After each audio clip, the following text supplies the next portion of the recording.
Hello little programmer students, my name is Nikita Belage from India. I will be your programming teacher for this course.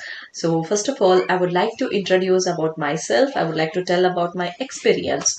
So I started my career as application developer with Wipro Technologies, and later I joined as a programming teacher in one of the edutech company in India.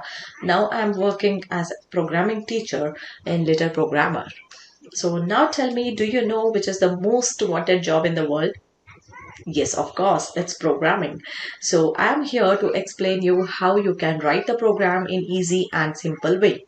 So it's a great opportunity to develop children's skill by learning programming languages.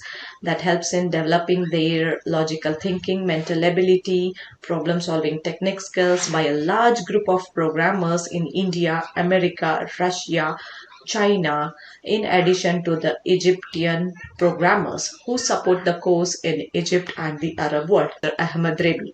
So are you excited to learn programming with me? Yes, let's get started with HTML and CSS.